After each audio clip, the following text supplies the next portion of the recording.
During the 1980s, Saddam waged war against Iran, primarily on behalf of the British, who had been harmed by the revolution of Al-Khomeini, which had destroyed all British interests in Iran.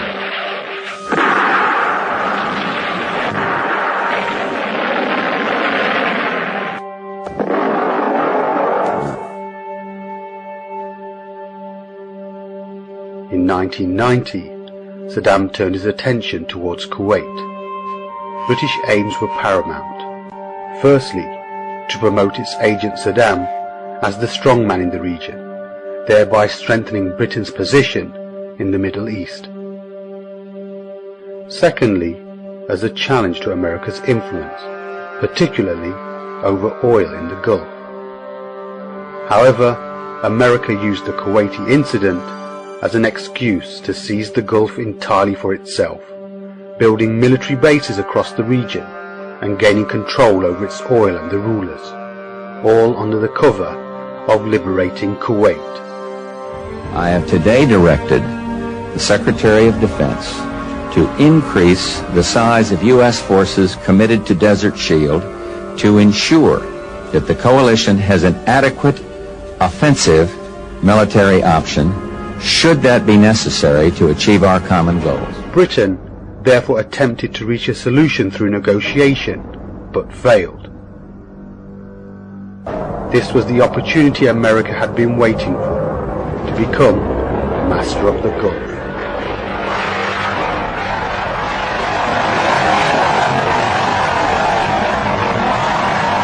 Noticing her determination, Britain decided to join America, but only so that it could restrict American plans to solely driving the American regime out from Kuwait, rather than destroying Saddam.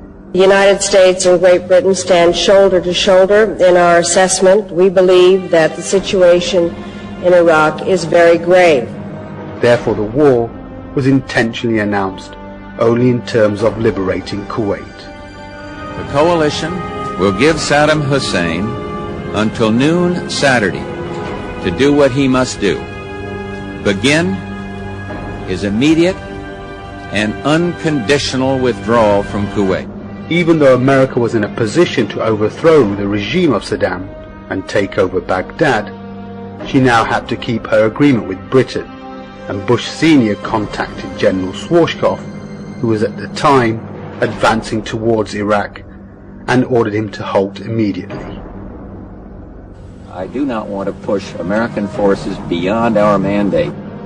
After the First Gulf War, the American siege continued for another decade, under the cover of United Nations sanctions.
want to tell you some things.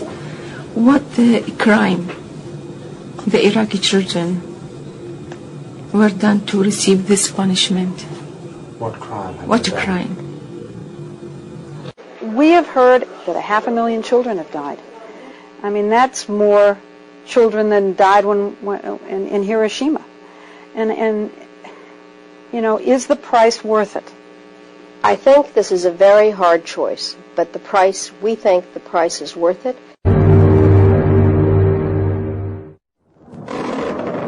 In 2003, the American and British forces once again swept over Iraq. At this hour, American and coalition forces are in the early stages of military operations to disarm Iraq, to free its people, and to defend the world from grave danger. A few minutes ago, the air war in Iraq began.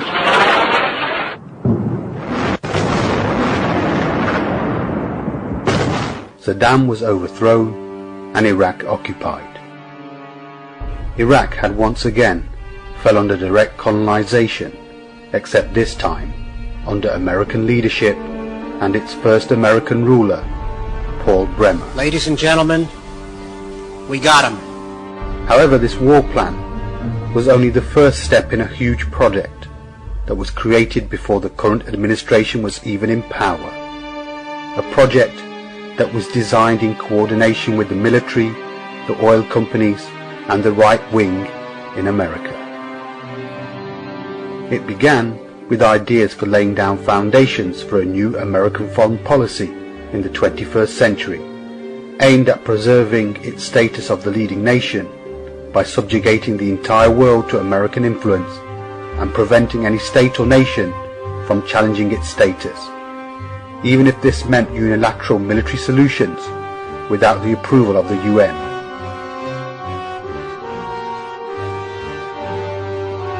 Work continued on this project until it was finally formulated in 1997 and became known as the Project for the New American Century. Its founders included Dick Cheney, Paul Wolfowitz, and Donald Rumsfeld. The project's aims were outlined in a document published in September 2000 under the title of Rebuilding America's Defenses, Strategies, Forces and Resources for a New Century. It called for changing the unfavorable regimes, distribution of the American forces in Southern Europe, Asia and the Middle East, controlling the world's energy resources, militarizing the space, and the intention of using nuclear weapons for realizing American goals. The document pointed out that the Bush administration had planned for military control over the Gulf for many years, whether or not Saddam Hussein was in power. The United States has for decades sought to play a more permanent role in the Gulf regional security, while the unresolved conflict with Iraq provides the immediate justification for a substantial American force presence in the Gulf.